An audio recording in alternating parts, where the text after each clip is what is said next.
Bonjour, bienvenue dans cette nouvelle chronique d'économique qui porte sur le commerce international. En fait, il s'agit de la deuxième partie d'un bloc de deux unités finalement. Alors, on se souviendra qu'on avait vu précédemment une capsule qui portait sur le protectionnisme. Alors aujourd'hui, on doit mettre en parallèle, si on veut, le libre-échange, donc pour avoir une idée plus globale des principes, des théories économiques relativement au commerce international. En ce sens, les objectifs de la rencontre d'aujourd'hui sont les suivants.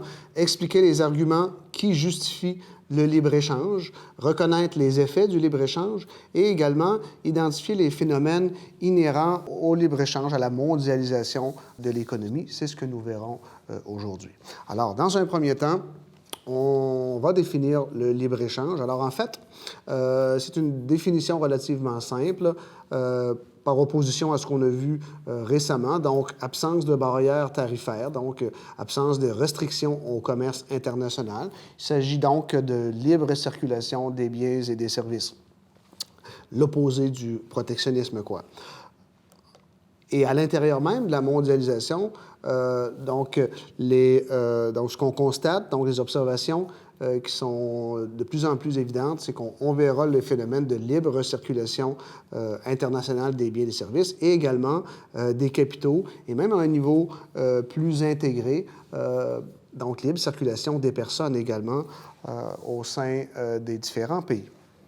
Alors, il y a des phénomènes qui constituent, qui sont bien observables de la mondialisation telle qu'on la connaît maintenant. Alors, un premier phénomène observable, c'est l'internationalisation, qui lui-même regroupe en quelque sorte là, quelques situations bien observables. Là. Entre autres, c'est l'accentuation des échanges internationaux, donc entre les différents pays à l'échelle planétaire.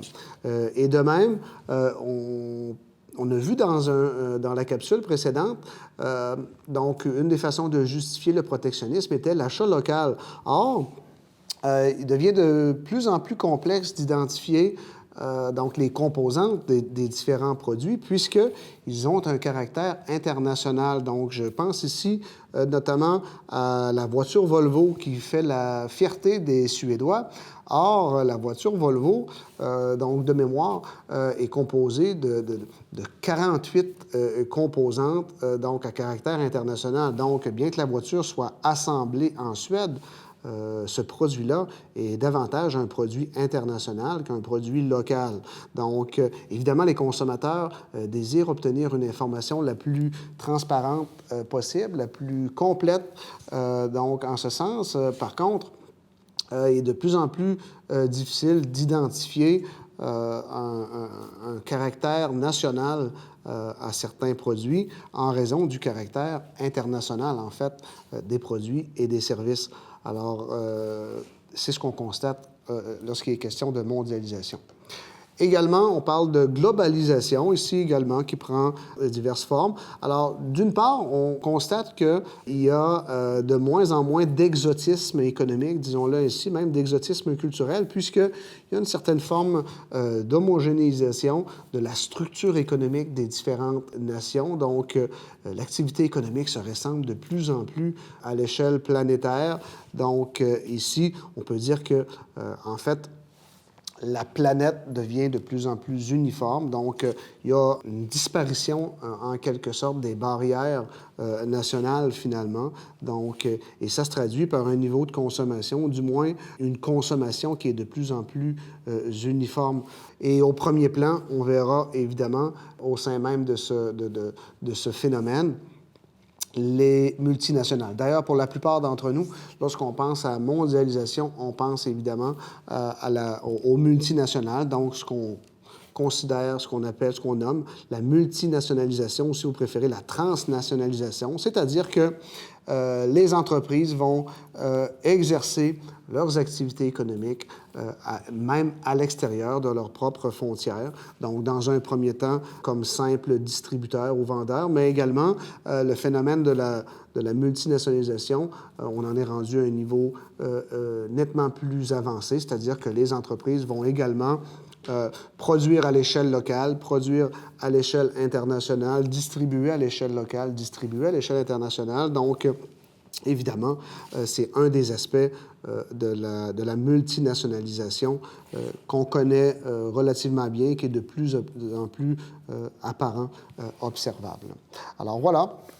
Donc, en ce qui nous concerne, il est évident que pour nous, quand on pense à multinationales, on pense à Bombardier. Toutefois, comme je vous le mentionnais il y a à peine quelques instants, alors bien que Bombardier, pour nous, soit à l'évidence une entreprise nationale, alors si on pense au volet de la C-Series, c'est une entreprise finalement qui est en propriété à plus de 50 donc en copropriété avec Airbus. Alors, à vous de juger dans quelle mesure est-ce que Bombardier, notamment le produit de la C-Series, est un produit local, donc, et l'entreprise, dans quelle mesure elle est une entreprise locale. Donc, on fait état, on fait la manchette parfois également avec l'aspect des sièges sociaux. Donc, il est possible, dans ce cas-ci, quand on pense à Bombardier, aux produits spécifiques de la C-Series, que effectivement, les décisions soient prises en France et la production soit réalisée au Canada. Alors, c'est le genre d'intégration économique que l'on connaît à travers la multinationalisation. Alors, voilà. D'autre part, on parlait de contenu international tantôt, donc on avait l'exemple de Volvo, dont le produit, la voiture évidemment, a un contenu international, donc un produit local, mais une production locale, mais également des composantes internationales. Et on va de même pour Honda, donc évidemment qui est un symbole même de mondialisation, donc un producteur à l'échelle locale d'abord, qui est devenu un producteur de premier plan à l'échelle internationale et distributeur à l'échelle, producteur et distributeur à l'échelle internationale, mais dont, évidemment, la composante ou les composantes du produit débordent du Japon. Donc, on peut évidemment penser, extrapoler, un peu comme la Volvo, que le produit Honda ou les produits Honda, bien que essentiellement ils soient japonais, alors puissent être donc de composantes internationales et même de production internationale. Donc ici même au Canada, on sait très bien, Honda a des usines de fabrication, de production, notamment en Ontario. Alors, dans quelle mesure Honda est une entreprise extérieure? Donc, on n'a pas utilisé un terme qui me paraît moins approprié, donc étranger, mais bon, dont on fait usage quand même dans le langage commun. En fait, alors voilà, donc la difficulté et le caractère, si on veut, des multinationales de nos jours. Donc, également, le symbole, donc un classique de la multinationalisation, des multinationales et du libre-échange. Donc, c'est évidemment McDonald's, donc, il va sans dire. Maintenant, en terminant, comment justifier cette façon, si on veut, donc, de réaliser, de répondre aux besoins des consommateurs, donc de réaliser notre économie, donc de produire des biens et des services? Alors, d'abord, c'est pour une raison tout à fait naturelle, donc qu'on va échanger avec d'autres pays. Donc, évidemment, on l'a compris, il y a fort longtemps que naturellement, les ressources n'ont pas été distribuées de manière parfaitement égalitaire sur notre planète, donc pour des raisons, entre autres, climatiques. Donc, alors, évidemment, il y aura des gains réalisables pour chacun des pays qui échangeraient donc librement des biens et des services entre eux. Donc, on aura des situations alors de gagnant-gagnant. Évidemment, il n'y a pas toujours des situations où ce sont des gagnants parfaitement égalitaires. Disons-le ainsi, il pourrait y avoir dans certaines mesures de grands gagnants, de plus petits gagnants. Toutefois, force est de constater que l'échange libre entre différents pays fera des gagnants puisque, évidemment, ne serait-ce que par l'effet de la nature, donc les coûts de production seraient plus faibles à certains endroits sur cette planète pour une raison naturelle. Alors, évidemment, ces pays ont tout avantage à exploiter cette ressource-là et l'offrir à l'ensemble des citoyens de la planète pour le bénéfice de locales, donc des producteurs locaux, et pour le bénéfice de tous les consommateurs sur cette planète. Donc, on voit ici une situation, évidemment, gagnant-gagnant. Alors, en ce sens également, c'est pour une raison d'efficacité économique, donc dû au fait que, évidemment, tout naturellement, il y a des endroits sur cette planète où les coûts de production sont plus faibles. Donc, ici, prenons le cas de l'abondance du crabe des neiges dans le golfe du Saint-Laurent. Alors, nos producteurs, nos transformateurs de crabe des neiges, et le produit lui-même est réputé, a la notoriété d'être le meilleur produit sur la planète. Alors, évidemment, le Canada, donc le Québec, a tout intérêt à non seulement l'offrir aux Canadiens, mais à le distribuer à l'échelle internationale. C'est ce qu'on fait par ailleurs. Alors que d'autre part, bien, le Japon, par leur expertise en matière de haute technologie, en retour, nous offrirait des ordinateurs donc portables, etc.